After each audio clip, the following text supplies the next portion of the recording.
Buenos días hermanos, buenos días a quienes están allá afuera. Allá afuera sí se ve bien, sí me veo. Aquí, buen día también mis hermanos, a quienes nos están viendo en Facebook. Vamos a concluir esta mañana con todo este contexto de por qué las parábolas, y sé que estos temas de pronto son más complicados de explicar, a veces no son tan prácticos, aunque verán, como vimos hace 8 días, que hay enseñanzas prácticas que nos enseñan, porque toda la Escritura es útil para enseñar, para instruir, para redarguir, para corregir, dice la palabra de Dios. Entonces, todo lo que hemos estado viendo es para llegar al el domingo pasado y es para llegar a la primer parábola que vamos a estudiar, si Dios permite, el próximo domingo, que es la parábola del sembrador, muy conocida, llena de riqueza espiritual, llena de verdades que nos dejan al descubierto que no todos los que oyen la palabra y llenan las iglesias han nacido de nuevo, pero ya lo veremos. Hace 8 días y hoy lo que he querido enfocar es el hecho de por qué Jesucristo llegó a esa sabia decisión divina de solo predicar por parábolas, sobre todo la última parte de su ministerio, porque veíamos hace 8 días cómo hacia el término de su segundo año de ministerio, él tuvo 3 años, al término del segundo, pues comenzó a haber una muy dura persecución a él, ataque, oposición, rechazo, o sea, siempre lo hubo. Pero conforme se acercaba el momento donde él voluntariamente decidió dar la vida por ti y por mí, por nuestros pecados, se arreció el ataque a su ministerio. Y es coincidente con que la Biblia dice que conforme se acerque su segunda venida, la iglesia sufrirá más persecución. Ya lo hemos explicado, que no nos tome por sorpresa, es lo que dice la Biblia, es lo que le espera a la iglesia, pero estamos fortalecidos por su gracia, por su cuidado, por su soberana voluntad. Recordamos que hace 8 días pues hubo 2 eventos y no fue el mayor que provocó que Jesucristo diera a enseñar solamente en parábolas. Pero se acuerdan, leo rápido Mateo 12:1, donde dice que en aquel tiempo iba Jesús por los sembrados en un día de reposo, y los discípulos tuvieron hambre y comenzaron a arrancar espigas y a comer. Viéndolo los fariseos le dijeron: he aquí tus discípulos hacen lo que no es lícito en día de reposo. Les molestó que alguien violara sus normas y sus tradiciones y no la palabra de Dios. Por eso Jesucristo en el 8 les dijo: porque el Hijo del Hombre es Señor del día de reposo. Luego en el versículo 9, pues pasó que Jesús hizo un milagro, como siempre los hacía, por amor, por misericordia, cuando dice ahí, pasando de allí vino a la sinagoga de ellos, y aquí había ahí uno que tenía seca una mano, y preguntaron a Jesús para poder acusarle. Noten el punto, no era querer ayudarle, no era una genuina duda, sino que querían acusarlo. Había odio a su ministerio de religiosos que conocían las Escrituras, que conocían las profecías. No era cualquier persona quienes cuestionaban a Jesús. Y dice el versículo 10 que le preguntaron: ¿es lícito sanar en día de reposo? Él les dijo: ¿qué hombre habrá de vosotros que tenga una abeja, y si ésta cayera en un hoyo en día de reposo, no le eche mano y la levante? Pues cuánto más vale un hombre que una oveja. Por consiguiente es lícito hacer bien los días de reposo. Entonces dijo a aquel hombre: extiende tu mano, y él la extendió y le fue restaurada sana como la otra. Pero veíamos el versículo 14: y salidos los fariseos, tuvieron consejo contra Jesús para destruirle, para matarlo. Había hecho un milagro, había sanado a un enfermo, era día de reposo, donde vimos hace 8 días que habían hecho de la vida espiritual una serie de normas, restricciones, cargas pesadas, y se molestaban duramente, no contra quien ofendía a Dios, sino contra quien no seguía sus normas y sus reglas. Les decía una hermana que la corrieron de una iglesia porque la vieron en el súper con pantalón. En fin, habían hecho del día de reposo y de las fiestas y de las festividades para Dios una pesada carga. Leíamos Mateo 23:4, que Jesucristo les dijo: porque atan cargas pesadas y difíciles de llevar, y las ponen sobre los hombros de los hombres, pero ellos ni con un dedo quieren moverlas. Luego en Lucas 11:46 él dijo: ay de vosotros también, intérpretes de la ley, porque cargáis a los hombres con cargas que no pueden llevar, pero vosotros ni aun con un dedo las tocáis. En fin, pues lo vimos hace 8 días, habían hecho de la adoración a Dios una serie de ritos y una serie de cargas pesadas. El caso es que cuando Jesucristo sana por misericordia, por amor, porque la palabra de Dios dice que cuando veía las multitudes tenía compasión de ellos. Él sanaba por compasión. A muchos perdonó porque los vio arrepentidos, otros nada más fueron por su milagro. Pero bueno, dice el versículo 14 que salidos los fariseos tuvieron consejo contra Jesús para destruirle.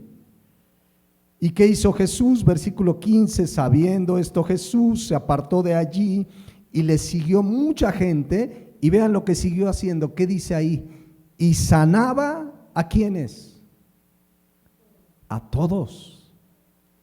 Y les encargaba rigurosamente que no le descubriesen, todavía no había llegado su hora, para que se cumpliese lo dicho por el profeta Isaías cuando dijo: he aquí mi siervo a quien he escogido, mi amado en quien se agrada mi alma, pondré mi espíritu sobre él y a los gentiles anunciará su juicio.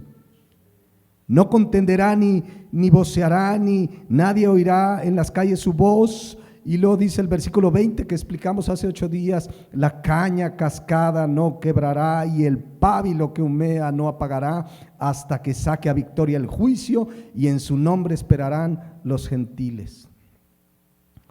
Bueno, después de esto, ahí en Mateo viene el siguiente relato en el versículo 22. Aunque el relato es inmediato ahí en Mateo, pasaron varias semanas para el hecho que vamos a leer, que ya fue, diría yo, de la manera más sencilla posible, el colmo de los colmos del odio, del rechazo de los fariseos, de los intérpretes de la ley, a la vida, a la enseñanza, a la misericordia y al amor de Jesucristo. ¿Qué sucedió? Porque después de esto viene a desembocar en la parábola del sembrador que veremos en 8 días, la primera parábola de esta serie. Pero vamos a leer, lo voy a leer todo, no lo vamos a explicar todo, voy a referenciar algunos versículos para tener este contexto en el que quiero que vean por qué Jesucristo tuvo que enseñar parábolas. Entonces fue traído a él, fíjense, otra vez ya vimos que sanó a muchos y etcétera, y dice fue traído a él un endemoniado, ciego y mudo, y le sanó de tal manera que el ciego y mudo veía y hablaba, y toda la gente estaba atónita y decía: ¿será este el hijo de David? Pero vean el versículo 25, el colmo de los colmos. Mas los fariseos al oírlo decían: este no echa fuera los demonios, sino por Belzebú, príncipe de los demonios. Sabiendo Jesús, escuchen esto, porque Jesucristo es Dios, y dice: sabiendo Jesús que los pensamientos de ellos, creían que podían ocultarse de él, sabiendo sus pensamientos, les dijo: Todo reino dividido contra sí mismo es asolado, y toda ciudad o casa dividida contra sí misma no permanecerá. Y si Satanás echa fuera a Satanás, contra sí mismo está dividido. ¿Cómo pues permanecerá su reino? Y si yo echo fuera a los demonios por Belcebú, ¿por quién los echan vuestros hijos? Por tanto, ellos serán vuestros jueces. Y escuchen, pero si yo por el Espíritu de Dios echo fuera demonios, ciertamente ha llegado a vosotros el reino de Dios. Porque ¿cómo puede uno entrar en la casa del hombre fuerte y saquear sus bienes si primero no le ata? Y entonces podrá saquear su casa. El que no es conmigo, contra mí es. Y el que no conmigo no recoge, desparrama. Por tanto os digo, todo pecado y blasfemia será perdonado a los hombres, mas la blasfemia contra el Espíritu Santo no les será perdonada. A cualquiera que dijere una palabra contra el Hijo del Hombre le será perdonado, pero al que hable contra el Espíritu Santo no le será perdonado, ni en este siglo ni en el venidero. Haced el árbol bueno y su fruto bueno, o haced el árbol malo y su fruto malo, porque por el fruto se conoce el árbol. Y le sigue diciendo la dura respuesta de Jesucristo: generación de víboras, ¿cómo podéis hablar lo bueno siendo malos? Porque de la abundancia del corazón habla la boca. El hombre bueno del buen tesoro del corazón saca buenas cosas, y el hombre malo del mal tesoro saca malas cosas. Mas yo os digo que de toda palabra ociosa que hablen los hombres, de ella darán cuenta en el día del juicio, porque por tus palabras serás justificado y por tus palabras serás condenado. Es una de las más duras respuestas de Jesucristo ante estos fariseos que lo rechazaban, pero que lo habían visto hacer milagros, que conocían las Escrituras, que delante de ellos se estaba cumpliendo la venida del Mesías, del Salvador, y se dedicaron constantemente. No fue algo fortuito que un día tuvieron un desencuentro. Lean los evangelios una tras otra, ataque tras ataque. Ya querían matarlo a estas alturas. Y ahora dice que saca demonios en el nombre de Satanás. Era el colmo de los colmos. Era lo más grave que podía haber escuchado Jesucristo, de un corazón tan endurecido y perverso que rechazaba a Jesucristo. ¿Qué pasó en este relato? Porque es importante ver algunas cosas. No vamos a analizar este pasaje, simplemente estamos contextualizando para llegar a la primer parábola que veremos en 8 días. Pero vean lo que dice Mateo 12:22. ¿Qué es lo que pasó antes de que los fariseos dijeran: este echa demonios en el nombre de Satanás, o por Belcebú, el príncipe de los demonios? Dice que fue traído, Mateo 12:22, a él un endemoniado, una persona poseída literalmente por Satanás. Ciertamente el mundo entero, dice la Biblia, está bajo el maligno. Pero hay personas posesionadas por diferentes circunstancias por Satanás, de tal manera que además Satanás en este caso lo tenía ciego y mudo. No quiere decir que todo ciego y mudo está endemoniado, ojo ahí, porque muchas veces por eso se malinterpreta la palabra, pero dice aquí: le sanó de tal manera que el ciego y mudo veía y hablaba. Le traen a una persona en necesidad, un endemoniado. Lo trajeron delante de él, dice que fue traído, ni siquiera fue él a buscar a Jesús, lo llevaron. El daño en esta persona era físico y era espiritual. Un caso, pues podríamos decir, mucho más severo, más grave que el hombre de la mano seca. El hombre de la mano seca, cuando ya querían matar a Jesucristo, pero es un caso como leíamos hace 8 días, el pábilo humeante o la caña de cascada. Era un hombre que si no era traído a Cristo iba a terminar tirado, iba a terminar condenado, se iba a pagar y condenar eternamente. No había solución, no meramente en lo físico, que probablemente tampoco lo había, era ciego y mudo, pero no había solución si no lo hubieran traído a Cristo. Piensa en esta mañana si Cristo no te hubiera buscado? ¿Qué hubiera sido de ti? ¿Qué hubiera sido de mí si la gracia de Cristo no nos hubiera alcanzado? Piensa dónde estarías, qué harías, qué estarías haciendo hoy domingo. Ni partido del América hay, porque ayer le ganaron, le hicieron trampa, pero seguramente estarías, ¿qué estarías haciendo? ¿Qué hubiera sido de tu vida y mi vida sin la gracia de Dios, sin la obra de Jesucristo? ¿Dónde estarías hoy? ¿Estaríamos vivos? ¿Ya nos hubiéramos muertos? Seríamos esa caña cascada que ya estaría lista para ser tirada y desechada. Seríamos ese pábilo humeante que está a punto de apagarse. Pero Jesucristo nos buscó, porque dice la Biblia que no hay quien busque a Dios. Tú no lo buscaste, yo no lo busqué. He oído gente que dice, es que yo buscaba. No buscabas.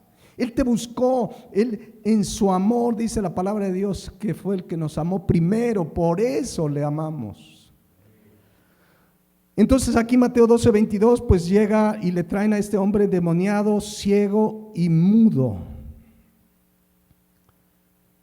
porque sabían que algo Cristo podía hacer, porque conocían de su fama, de su amor, de su gracia, de su misericordia. Jesucristo recordó en Marcos 2:17 que los sanos no tienen necesidad de médico, sino los enfermos. Por eso Cristo dijo, no he venido a llamar a justos, sino a pecadores. Él vino a llamarnos a los pecadores. La realidad es que todos son pecadores, pero pocos responden al llamado de arrepentimiento y fe en Jesucristo. Pero Él vino a pecadores, no al que se cree que está bien. Los fariseos creían que estaban bien, porque seguían ritos, lavatorios de las manos. Cada fiesta la celebraban, cada Shabbat, cada día de reposo eran escrupulosos en seguir las normas bíblicas y las normas que ellos mismos habían impuesto. Se creían sanos espiritualmente. Por eso Cristo dice, no, yo no vine a buscar a los que están sanos, vine a los pecadores. Es una expresión que significa, vine a los que verdaderamente se reconocen pecadores, porque pecadores somos todos. Amén. Bueno, así como el ciego y mudo, así venimos a Jesucristo, enfermos, dañados por el pecado.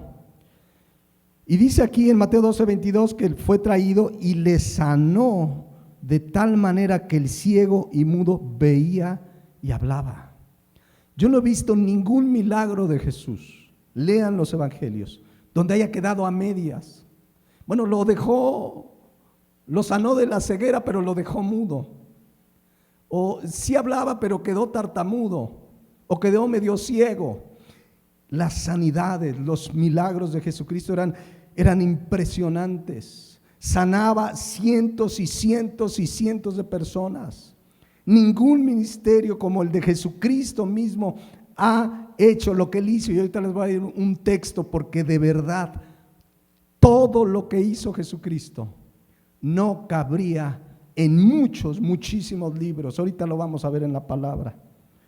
Pero así lo sanó, como eran sus milagros. No era hacer unas noches de gloria y a ver, unos sanan y otros no, y hacer show y la televisión y levantar una ofrenda después. Eran milagros que obraba el amor y la misericordia de Jesucristo. Todos lo vieron. Los fariseos lo vieron. Los fariseos conocían las escrituras. Quiero que enfoquen un poco en la vida de los fariseos, porque es a ellos donde les habla que su pecado no sería perdonado. Y a todo aquel que esté en esa condición, y la vamos a explicar en un momento. Pero es claro que para estas alturas, segundo año del ministerio de Jesucristo, los milagros que había hecho le habían creado fama y conocimiento en toda Jerusalén y sus alrededores. Miren cómo dice Mateo 13:10. Porque había sanado a muchos, de manera que por tocarle, cuantos tenían plagas caían sobre él. Pero además dice el versículo 13, y los espíritus espíritus inmundos, o sea, de aquellos que eran liberados, se postraban delante de él. Y fíjense lo que hacían los espíritus inmundos. Y daban voces diciendo: tú eres el Hijo de Dios. Los mismos demonios reconocían que Jesucristo era el Hijo de Dios, el Mesías prometido. Porque sabemos, dice Santiago 2:19, que los demonios también creen, pero no con una fe que los lleva al arrepentimiento, pero creen, saben que Dios es real. Es más, dice ahí, tiemblan. Saben, los demonios tiemblan ante la presencia de Dios. Cuando un verdadero cristiano está frente a un endemoniado, no es que te tienen miedo a ti, sino a quien está dentro de ti, al Espíritu de Dios. Pero ahí mismo en Mateo 4:23, fíjense, el amor, la misericordia, el poder de Jesucristo que respaldaba que ese hombre era el Mesías prometido. Los fariseos no tenían pretexto de reconocer que ese hombre era el Mesías profetizado. Dice Mateo 4:23, y recorrió Jesús toda Galilea, enseñando en las sinagogas de ellos y predicando el evangelio del reino. Eso era lo más importante. Pero también, ¿qué pasó? Y sanando, ¿qué dice ahí? Toda enfermedad. Era impresionante el poder de Dios obrando a través de Jesucristo, su Hijo. Y dice el versículo 24, y se difundió su fama por toda Siria. No había internet, no había televisión, pero los milagros tan poderosos, dice, y le trajeron todos los que tenían dolencias, dijeron, llévenselos. Y afligidos por diversas enfermedades y tormentos, los endemoniados, lunáticos y paralíticos. ¿Y qué dice ahí? Y los sanó. Los sanó, eran claras. Y más para un estudioso de las Escrituras como los fariseos, eran claras las señales de que Jesucristo era el Hijo de Dios, el Mesías prometido. Y Jesucristo hizo tantas cosas, mis hermanos, tantos milagros. Juan 20:30, miren lo que dice. Hizo además, ya llevaba 19 capítulos Juan, y dice, hizo además Jesús, ¿qué dice ahí? Muchas otras señales en presencia de sus discípulos. ¿Pero qué creen? Dice, las cuales no están escritas en este libro. No había espacio, y ahorita van a ver por qué lo digo. Pero estas, las que conocemos en los evangelios o en el evangelio de Juan, se escribieron para que creáis. Ese era el objetivo del autor de la Biblia, del Espíritu Santo, a través de Juan el apóstol. Estas se han escrito para que creáis que Jesús es el Cristo, el Hijo de Dios, y para que creyendo, ¿qué dice? Tengáis vida en su nombre. Pero fíjense cómo termina el evangelio de Juan. Y hay también otras muchas cosas que hizo Jesús, las cuales, si se escribieran una por una, pienso que ni aún en el mundo cabrían los libros que se habrían de escribir. Amén. Qué tantos milagros, qué tanta gracia, misericordia, enseñanzas trajo Jesucristo, que dice el apóstol, no cabrían los libros del mundo para contarlo todo. Y nada más con lo que narran los evangelios era suficiente para caer rendidos y decir, este es el Hijo de Dios. Más aún, repito, los fariseos que interpretaban las escrituras, que sabían de las profecías. Ciertamente por los milagros de Jesucristo mucha gente solo lo siguió por los milagros. Algunos terminaban no solamente con su milagro físico, los perdonaba porque conocía de su corazón arrepentido. ¿Se acuerdan de los 10 leprosos? Sanó a 10, pero ¿cuántos regresaron a darle gracias? Uno, y a ese no solo lo había sanado, sino que en ese momento lo perdonó, lo salvó, le dio la vida eterna. Pero dice Juan 6:2, ahí está uno de los motivos por lo que le seguía la mayoría de la gente, dice, y le seguía gran multitud porque veían las señales que hacían en los enfermos. Entonces, es claro que los milagros de Jesucristo eran constantes, eran maravillosos, eran poderosos, liberaba endemoniados, sanaba enfermos, daba vista a los ciegos, los sordos hablaban, todo era claramente respaldando la profecía bíblica, que eso era parte de su ministerio antes de ir a la cruz del Calvario para cumplir su propósito fundamental, que era dar su vida en tu lugar y en mi lugar. Amén. Ahora, ¿qué pasó después de este milagro donde este ciego y mudo endemoniado fue sanado? ¿Qué pasó? Vamos a leerlo. Porque ya vimos que en Mateo 12:14, después de que sanó al de la mano seca, ¿qué querían hacer los fariseos? Mateo 12:14. Querían destruirlo, matarlo, asesinarlo. Conspiraron para asesinar a Jesucristo. Pero en Mateo 12:22 vuelve a hacer un milagro cuando le fue traído el endemoniado ciego y mudo y le sana de tal manera que el ciego y mudo veía y hablaba. Y esta expresión habla que así eran los milagros de Jesucristo, totales. No dice que quedó tartamudeando, que habló un rato y al rato ya no volvió a hablar. ¿Han visto videos de la cantidad de fraudes en los eventos de sanidades y milagros? Yo vi el otro día, hace algunos años, 4 o 5 años, me enseñaron un video de conocido falso profeta, donde muchos de los sanados están en varios de sus eventos, con otro color de cabello, con otra ropa, independientemente que pueden sanar algunos genuinamente, pero detrás de todo está un propósito perverso. Detrás de la vida de Jesucristo era la misericordia y el amor. Dice el versículo 23, y toda la gente, esta fue la reacción de la mayoría ahí, estaba atónita y decía, ¿será este aquel hijo de David? De alguna manera la gente decía, debe ser el de la profecía, porque estaban atónitos, maravillados, sorprendidos. De alguna manera, en el colectivo de la mayoría había la idea de que Jesucristo era un buen hombre, aunque muchos enfocaron en lo que veían en Jesucristo la solución a sus problemas terrenales exclusivamente. Veían a Jesucristo y decían, este nos va a liberar del yugo de los romanos. El mismo Judas que lo vendió cuando vio que no iba a haber una toma del gobierno romano y no iba a establecer un reino terrenal Jesucristo, pues dice, este no me conviene, y fue y lo vendió por 30 monedas de plata. De hecho, un día Jesucristo hace un milagro maravilloso, como todos los que hizo, cuando con unos cuantos panecillos y unos pececillos, ¿se acuerdan a cuántos alimentó?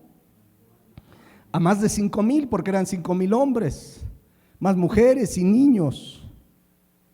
Y cuando hace ese milagro, vean lo que dice el versículo 15.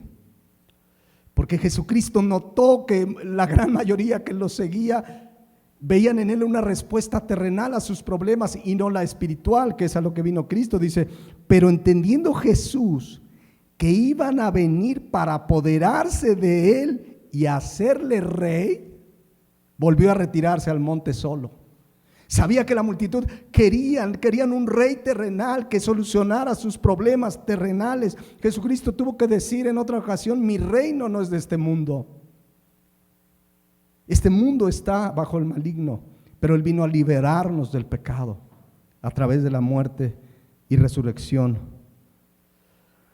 Pero entonces dice el 23 que toda la gente estaba atónita y decía, ¿será este el hijo de David? Pero viene la reacción de los que más conocían de las Escrituras, de los que más sabían las señales que haría el Mesías, de los que deberían haber sido los primeros en reconocer quién era Jesucristo y adorarle. Y dice el versículo 24,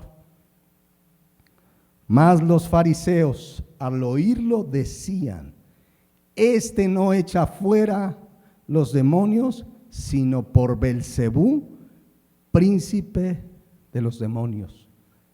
Los fariseos representan a los que viendo no ven, ni oyendo oyen. Tenían frente a sí el cumplimiento de la Escritura, el Mesías prometido, el Hijo de Dios. Y no atinaron más que a decir: este echa fuera demonios por el mismo Satanás. Lo más grave que podían cometer. Quiero que vean, para este momento los fariseos llevan un cúmulo de odio, de rechazo, de ataques a Jesucristo. Le preguntaban para ponerle un 4 a ver si caía, querían hacerlo quedar mal, después empiezan a conspirar para matarlo, y hoy de plano dice: este está echando fuera demonios por el mismo demonio. Una acusación gravísima en todo el contexto. Quiero que lo entiendan, por quienes eran, por quienes representaban, por lo que conocían de las Escrituras. Tenían un corazón muy endurecido que ya no tenía remedio. Jesucristo, que conocía su corazón, sabe que no se arrepentirían. Ahí es cuando, por cierto, todo cambia, y si ustedes siguen leyendo, empezó a enseñar en parábolas, y dice que ya no hablaba más que en parábolas cuando estaba la gente. Ese fue el cambio. Dice el versículo 31, parte de la respuesta de Jesucristo ante esta blasfemia. La palabra blasfemia significa maldecir, hablar mal, hablar en contra. Y dice: por tanto os digo, todo pecado y blasfemia será perdonado a los hombres, mas la blasfemia contra el Espíritu no les será perdonada. A cualquiera que dijere alguna palabra contra el Hijo del Hombre le será perdonado, pero al que hable contra el Espíritu Santo no le será perdonado, ni en este siglo ni en el venidero. Es importante tener el contexto. Algunos le llaman a esto el pecado imperdonable, pero quiero que noten qué significa y a quién se lo dirige en ese contexto.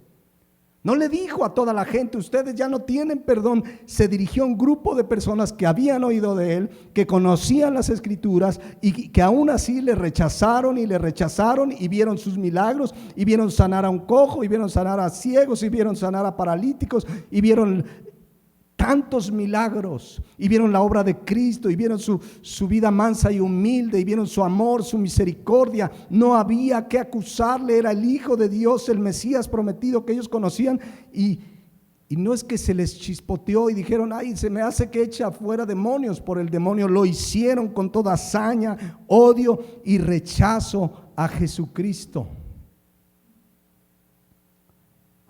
Esa fue su reacción. Y yo quiero que vean lo primero que dice aquí, porque lo primero que veo yo en este versículo 31 es que todo pecado y blasfemia será perdonado a los hombres. Lo primero que yo veo en este versículo, antes que la blasfemia contra el Espíritu, es la gracia y misericordia de Dios al perdonar ¿qué? Todo pecado y blasfemia. Todo pecado. Se entiende que perdona a cualquiera que arrepentido viene a él. Pero ahí está, ¿notan la gracia y la misericordia de Dios? Todo pecado y blasfemia será perdonado. Esa es la gracia de Dios. Jesucristo tenía en la cruz del Calvario, antes de morir, a 2 ladrones, asesinos, porque los que iban a la cruz eran los peores criminales de la época. Uno le perdonó y le dijo que estaría con él en el paraíso.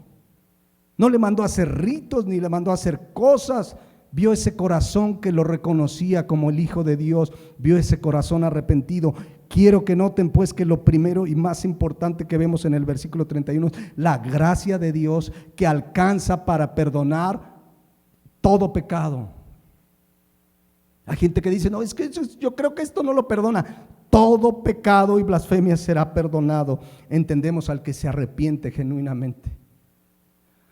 Aún como cristianos pecamos. Y dice Primera de Juan 1:9 que si confesamos, escuchen esto, si confesamos nuestro pecado, Él es fiel y justo para perdonar nuestros pecados y limpiarnos casi de toda maldad. ¿Así dice? ¿Qué dice? Y limpiarnos de toda maldad. Un poquito antes en el 7 dice: pero si andamos en luz, como Él está en luz, tenemos comunión unos con otros, y la sangre de Jesucristo, su Hijo, nos limpia de casi todo pecado. Así dice, de todo pecado, de todo pecado. Ese es el poder de la sangre de Jesucristo. Ahí es cuando se cantaba ese corito que decía: hay poder en la sangre de Jesús. Limpia todo pecado. No hay pecado que Él no pueda limpiar. Hay poder en la sangre de Cristo, y ya lo hemos explicado en otras ocasiones. Desafortunadamente, malentendiendo la sangre de Cristo, hay gente que dice: te cubro con la sangre de Cristo, y vas de viaje y que la sangre de Cristo te cubra, y vas a hacer un negocio que la sangre de Cristo. No, la sangre de Cristo tuvo un objetivo: limpiarnos de todo pecado. Amén. De hecho, es tan grande el amor de Dios que dice Romanos 5:8 que Dios mostró su amor para con nosotros cuando, siendo aún pecadores, ¿qué hizo Cristo? Murió por nosotros. ¿Murió por quién? Por pecadores. Así fue su perdón total y absoluto. Nos limpia de todo pecado, nos limpia de toda maldad. Él perdona al pecador arrepentido.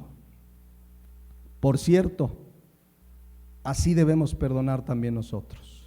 Dice Colosenses 3:13, unos a otros, y perdonarnos unos a otros cuando hay alguna queja contra otro, de la manera que Cristo nos perdonó, así también debemos perdonarnos nosotros, dice Colosenses 3:13. Entonces regreso aquí al versículo 31, dice Jesucristo: por tanto os digo que todo pecado y blasfemia será perdonado a los hombres, mas la blasfemia contra el Espíritu no les será perdonado. ¿Será que entonces ese todo pecado tiene una excepción? No. Cuando uno estudia la Biblia, esto ya lo explicamos alguna vez mucho más ampliamente, pero cuando uno estudia la Biblia entiende que cualquier condición de pecado es perdonada cuando una persona se arrepiente. Bien dice Isaías 1:18.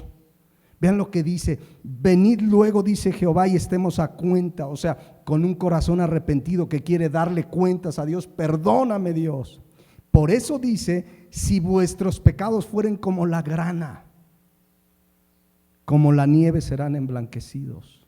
Ese es el poder de la sangre de Cristo. Si fueren rojos como el carmesí, una expresión para decir: si tu pecado es el pecado más grande que te puedas imaginar, viene a ser como la blanca lana cuando venimos a cuentas con Dios, es decir, con un corazón arrepentido. Entonces, ¿qué pasó en Mateo 12:31? Que dice aquí la palabra de Dios que la blasfemia no les sería perdonado. Estamos viendo el contexto. ¿A quién se los dice? A personas que habían visto a Jesucristo hacer milagros, que conocían las Escrituras, que aún así se endurecieron y se fueron contra Él y querían destruirlo, y había un odio y había un corazón tan endurecido que no había manera de perdonarlos, porque Jesucristo sabía que no se arrepentirían, y es cuando Jesucristo, eso ya no se les va a perdonar. Estaban tan endurecidos que blasfemaron contra el Espíritu Santo, es decir, al decir que la obra de Cristo, al echar fuera demonios, la estaba haciendo en nombre de Satanás. Era el colmo. Ya su corazón estaba tan endurecido que les dice claramente: esto ya no será perdonado, ni en este siglo ni en el venidero.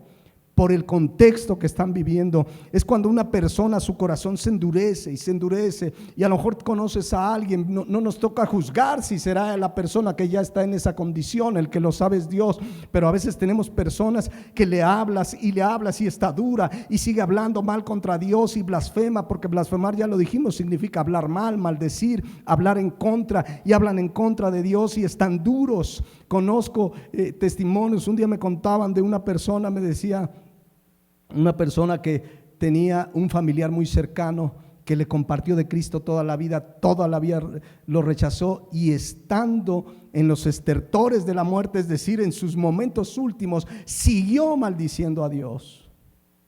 Ya es imperdonable, no hay nada que hacer. Y oyó toda su vida el evangelio, dice pastor, toda la vida oyó, vio milagros aún en su vida misma, y terminó rechazando a Jesucristo. Ahí ya no hay nada que hacer. Y si ustedes ven, los fariseos fueron de menos a más y empezaron atacándolo y le preguntaban de manera que querían hacerlo caer en un error doctrinal, a ver si ahí le acusaban, y a ver, es lícito darle al César el impuesto, y cada respuesta sabia. Imagínense querer hacer caer a Jesucristo en una trampa.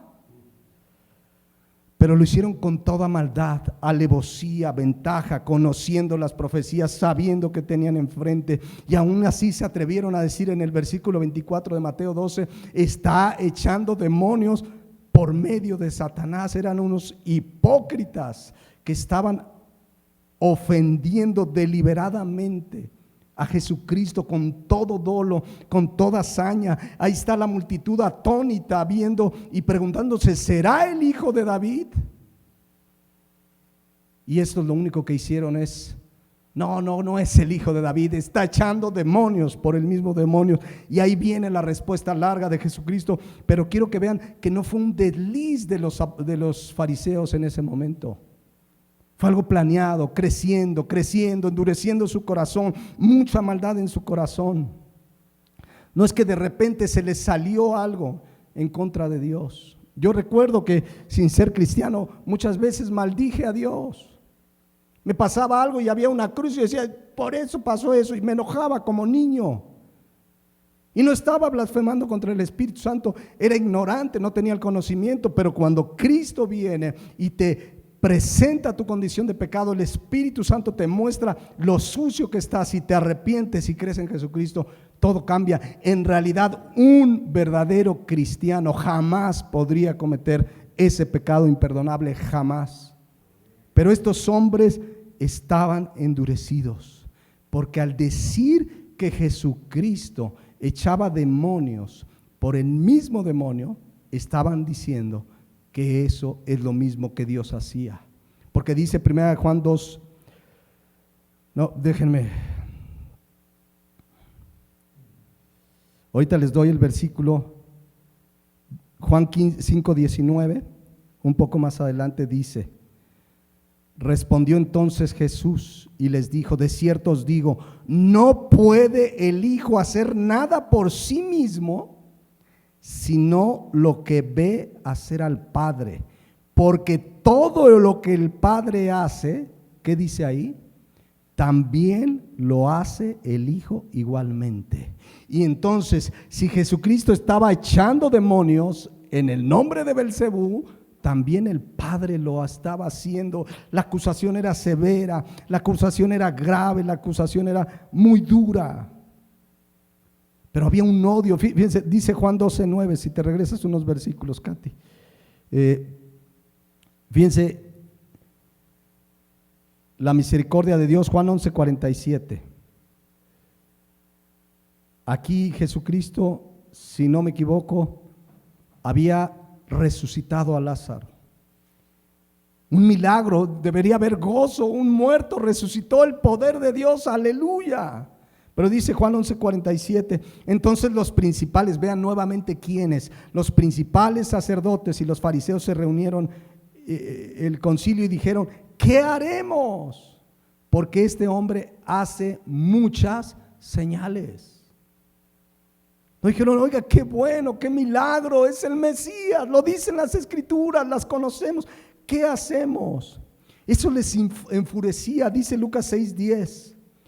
Y mirándolos a todos alrededor, dijo al hombre, extiende tu mano. Y él lo hizo así, y su mano fue restaurada. Y ellos se llenaron de gozo, dice ahí. Alabaron a Dios por el milagro. No, se llenaron de furor y hablaban entre sí qué podrían hacer contra Jesús. ¿Notan el corazón tan endurecido de estos hombres, fariseos, sacerdotes, religiosos? Y por eso la declaración de Mateo 12:24 no es fortuita. Hay una maldad, hay una intencionalidad cuando dicen echa demonios por Belzebú. Por eso en el versículo 34 ahí de Mateo, en el mismo contexto, les dice generación de víboras. Jesucristo no lo está ofendiendo, les está diciendo lo que son, no confundir. ¿Cómo podéis hablar lo bueno siendo malos? Porque de la abundancia del corazón hablan la boca. Por eso eran blasfemos sin perdón, porque no fue algo fortuito, no es algo que de repente dijeron, fue algo que fue endureciendo su corazón. Querían desacreditarlo, querían matarlo, querían conspirar contra él, lo odiaban. Finalmente terminaron diciendo que las obras que él hacía a través del Espíritu Santo eran obras de Satanás, y ahí Jesucristo dijo, esto ya no tiene perdón. No va a ser perdonado ni aquí ni en el siglo venidero. A ellos les espera igual que a todos los que rechazan a Jesucristo. Dice segunda de Pedro 2:17, estudiábamos en el martes, les espera la más densa oscuridad. Ese es su destino. Porque todo lo que hizo Jesucristo fue de acuerdo a la orden del Padre en el Espíritu Santo. Dice Lucas 4:14. Y Jesús volvió en el poder del Espíritu a Galilea y se difundió su fama por toda la tierra de alrededor. Entonces cada obra, cada acto de Jesucristo era ordenada por el Padre. Lo leímos ahorita en Juan 5:19. No hago nada que el Padre no me diga. Lo que hace el Hijo es porque es lo que ve hacer al Padre, porque todo lo que el Padre hace también lo hace el Hijo igualmente. Entonces imagínense Mateo 12:24. Dar mérito a Satanás de lo que acababa de hacer Jesucristo. Era el colmo de los colmos. Ya no había perdón, su conducta ya no tenía reversa. Jesucristo conocía su corazón, ya no se iban a arrepentir. Era imperdonable cuando justamente la obra del Espíritu Santo, la que convence, la que recuerda, la que convence al mundo de su pecado. Dice Juan 15:26, hablando del Espíritu Santo, que finalmente el ataque fue contra el Espíritu Santo, pero fue contra la deidad finalmente. Y dice, pero cuando venga el Consolador, a quien yo os enviaré, el Espíritu de verdad, el cual procede del Padre, Él dará testimonio acerca de mí. Y vosotros daréis testimonio también, porque habéis estado conmigo desde el principio. En Juan 16:14, hablando del Espíritu Santo, Él mostrará mi gloria, porque recibirá de lo que es mío y se lo dará a conocer a ustedes. La obra poderosa del Espíritu Santo contra quien estaban hablando los fariseos. Versículo 15, todo lo que el Padre tiene es mío también. Por eso dije que el Espíritu recibirá de lo que es mío y se los dará a conocer a ustedes. Un poco antes, en Juan 15:6 dice, este Jesucristo que vino mediante agua y sangre, no mediante agua solamente, sino mediante agua y sangre, y el Espíritu es el que da testimonio, porque el Espíritu es la verdad. Mis hermanos, los fariseos sabían frente a quién estaban y lo negaron y lo rechazaron, conocían las Escrituras, pero saben que de acuerdo a toda su normatividad humana, a su maldad, no cumplía las expectativas de lo que ellos creían y no de lo que decían las Escrituras. No se dieron cuenta, porque no quisieron darse cuenta que ese era el Mesías. Él era el Mesías prometido. Por eso esa declaración, insisto, Mateo 12:24 es a todas luces la peor blasfemia en el contexto que sucedió. Ni ahí reconocieron un milagro por misericordia, por amor, donde ese ciego y mudo endemoniado fue liberado. Por eso Jesucristo les dice en el 32 que su pecado no sería perdonado ni en este siglo ni en el venidero. Es como está gran parte de la gente en este mundo. Está muy endurecida. ¿Se han dado cuenta cómo hay gente muy endurecida? Han cerrado sus ojos y sus oídos al Evangelio y les hablas. Hay gente muy dura a la que nos encontramos, y tú ves los noticieros y la gente apoya la maldad, la legislación a favor de la maldad con las leyes del aborto y todas estas que hemos hablado. Aman su pecado, aman su vida, les hablas de Cristo y te tiras de a loco. Hay un corazón muy endurecido. Está como en los días de Noé, que dice Génesis 6:5 que su pensamiento era de continuo el mal. ¿Cómo está la gente hoy en día? Oyes, el otro día me decían, no, ese periodista, ahorita no me recuerdo el nombre, qué buen periodista, y mira, está dando estas opiniones de esto y del otro, pero de repente los oyes tocante al tema de la homosexualidad, del aborto, y tienen unas opiniones tan contrarias a la palabra de Dios, endurecidos,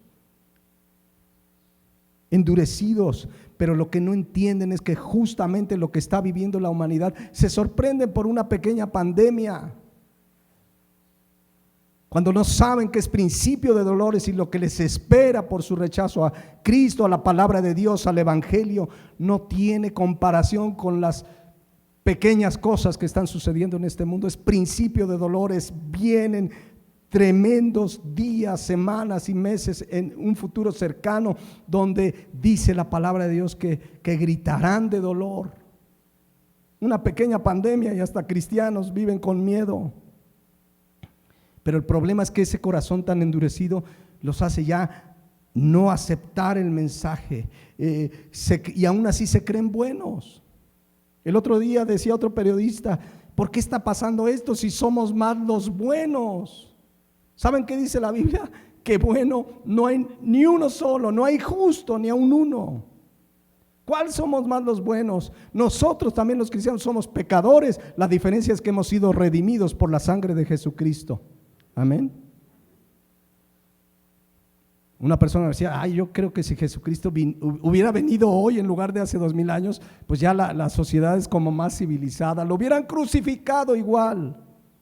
Más aún, han visto el odio contra el que se habla de la Biblia en televisión, en noticieros, youtubers famosos, que ahí lo está siguiendo por su viaje y de repente la blasfemia con toda conciencia y maldad. Gente que ha escuchado el Evangelio, que conoce las Escrituras y sigue en su vida de maldad y de pecado. Es cuando dice Hebreos 10:26. Ahí está esa conducta blasfema que no tiene perdón. Dice, porque si pecáramos voluntariamente después de haber recibido el conocimiento de la verdad, ya no queda más sacrificio por los pecados. No quiere decir que el sacrificio fue insuficiente, sino que la persona ya voluntariamente dice, lo echa a la borda y decide seguir su vida apartada de Dios. Si lo único que les espera, dice el versículo 27, una horrenda expectación de juicio y de hervor de fuego que ha de devorar a los adversarios. Por eso sí es importante esta mañana que si hay alguien que nos está escuchando aquí o en internet, solo Dios conoce tu corazón y estás endurecido. Y por semanas, meses y años te han compartido y está duro tu corazón. Hay un llamado que quizás sea tu última oportunidad. Hebreos 3:15 que dice, si oyeres hoy su voz, no endurezcas tu corazón. Si oyeres hoy su voz, no endurezcas tu corazón. Quizás es el último llamado antes que Dios diga, ya no tiene remedio, ya no se le va a perdonar ni en este siglo ni en el venidero. Quizás es tu última oportunidad. Arrepiéntete y cree en el Evangelio, dice la palabra de Dios. Tú lo decides porque esa es la libertad que nos ha dado Dios. El que creyere no será condenado, mas el que no creyere en el Hijo de Dios ya ha sido condenado, dice la Escritura. Pero ahí está la gracia de Dios. Y no importa cuán pecador seas, todo pecado y blasfemia será perdonado. Cuando un pecador viene arrepentido, la sangre de Cristo te limpia de todo pecado. Amén. Como nos ha limpiado. Y si hay pecado en nuestra vida, esta mañana lo leímos en 1 Juan 1:9, confesémoslo a Dios. Y porque Él es fiel y justo, dice ahí la palabra de Dios. No es porque somos fieles y justos nosotros, Él es fiel y justo, nos va a perdonar y limpiar de toda maldad. Entonces así está la condición de estos hombres a los que les dice que su pecado no les será perdonado, los fariseos que se opusieron a Cristo a tal grado, insisto, que un maravilloso milagro que debiera haber dado pie a alabarle, a adorarle, a exaltarlo en ese lugar, no asintieron a decir más que echa demonios por el mismo demonio, por el mismo Satanás. Ahí está Mateo 12, 22, 23 y 24. Pero ¿saben qué siguió haciendo Jesucristo? siguió sanando y siguió predicando. Y si ustedes leen en Marcos 4, que es el mismo tiempo, él siguió, simplemente pasó al otro lado, dice Mateo 4:35, que se fue hacia el otro lado. Y leen Marcos 5 y liberó a otro endemoniado. Pero justamente dice Mateo 13:1, y ahí nos vamos a quedar para entrar en 8 días a la parábola del sembrador. Aquel día salió Jesús de la casa y se sentó junto al mar. Acaba de pasar todo esto que les comentamos de la blasfemia contra el Espíritu. Y se juntó mucha gente. Y toda la gente estaba en la playa. Y les habló. ¿Qué empezó a hacer? Y les habló, ¿qué dice ahí? Muchas cosas por parábolas. Diciendo, he aquí el sembrador salió a sembrar. Y ahí le dejamos, porque en 8 días vamos a ver esa parábola. Pero dice Mateo 13:34, escuchen, todo esto habló Jesús por parábolas a la gente, y sin parábolas, ¿qué dice? No les hablaba. ¿Cuándo sucedió esto? ¿Por qué comenzó a hablar más en parábolas? Sucedió después de que le dijeron que había echado demonios por el mismo Satanás. Y ahí comenzó, dice aquí, y sin parábolas no les hablaba. En ese contexto se dio el que Jesucristo no enseñara más que en parábolas. A sus discípulos en lo particular les explicaba las parábolas. Era distinto. Como hijos de Dios tenemos la gracia de entender las verdades, los principios, los misterios ocultos de la palabra de Dios, ocultos para el que le rechaza. Pero ahí empezó esa parábola que la veremos en 8 días. Pero por hoy te invito a que cerremos nuestros ojos y meditemos en lo que se vio a lo largo de este contexto. A lo largo de este contexto, pues vimos cómo llegamos a Jesucristo. Ciegos, mudos espiritualmente. No había esperanza para ti, ni para mí, ni para nadie. Si no hubiera sido la gracia de Jesucristo, no tendríamos esperanza. No nos ganamos la salvación. No nos ganamos su amor, no nos ganamos su beneplácito. Fue pura gracia y misericordia. Estábamos ciegos, mudos, éramos como el pábilo que humea, la caña cascada que ya está desgastada por el pecado, pero vino su gracia a darnos esperanza. ¿Cuántos esta mañana pueden decir que has vivido, que hemos vivido agradecidos por una salvación tan grande? Que ahora nuestra vida la dedicamos a agradarlo a Él y a predicar su palabra a tiempo y fuera de tiempo. Aunque se burlen, no te rechazan a ti, rechazan a Cristo como los fariseos. Quizás algunos están muy endurecidos, otros no tanto. La palabra de Dios dice que sigamos predicando a tiempo y fuera de tiempo, que debemos ir y predicar el evangelio a toda criatura. Vienen tiempos donde veremos gente más endurecida, pero habrá pecadores arrepentidos. Y Dios quiere usar tu vida y mi vida. Pero ese es el contexto de lo que vivimos también. Vivimos en un mundo lleno de maldad. Jesucristo dijo como en los días de Noé. Y ahí vimos que su pensamiento era de continuo el mal. Y es el mundo que nos rodea, pero eso no debe desanimarnos, al contrario, ya lo sabemos por las Escrituras. Cristo dice que sigamos predicando el evangelio, que sigamos sirviéndole hasta el último de los días que nos encuentre sirviéndole a Él, atendiendo su llamado a predicar y a ser discípulos. Pero démosle gracias, porque bueno no éramos nadie de nosotros. Nuestro único destino, la condenación eterna. Pero su gracia nos alcanzó. Y lo mismo puede hacer en ti que me estás escuchando y que le has rechazado. una y otra vez. Te vuelvo a decir lo que dice la Biblia. Si oyeres hoy su voz, y yo sé que el Espíritu Santo está hablando a tu vida, no endurezcas tu corazón. Arrepiéntete y cree. Arrepiéntete y cree en Jesucristo. Padre Celestial, gracias por tu palabra. Estas semanas hemos visto un contexto previo a esas enseñanzas tan llenas de verdades espirituales como son las parábolas. Yo te pido que esto que hemos aprendido pues redunde en edificación a nuestras vidas, en una vida de gratitud porque hemos aprendido y recordado verdades fundamentales de tu gracia al salvarnos. Y entraremos la semana entrante, si así es tu voluntad, a estas parábolas que nos mostrarán las riquezas de tu reino, Padre. Gracias por habernos amado de tal manera, porque aun siendo pecadores, Cristo murió por nosotros.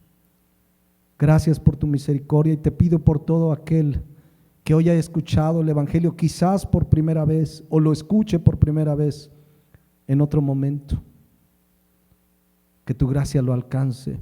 Te pido por aquel que se ha endurecido, que hoy doble sus rodillas y rinda su vida a ti.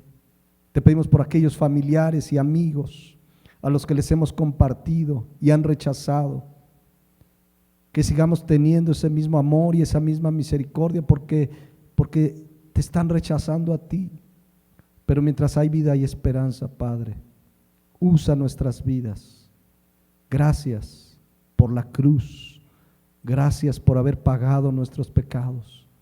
Ayúdanos a ser siervos útiles a tu obra, a ser ese buen siervo y fiel, que lleguemos a tu presencia gozosos de haber acabado la carrera, como lo decía el apóstol Pablo. Gracias te damos en esta mañana, en Cristo Jesús. Amén. Amén.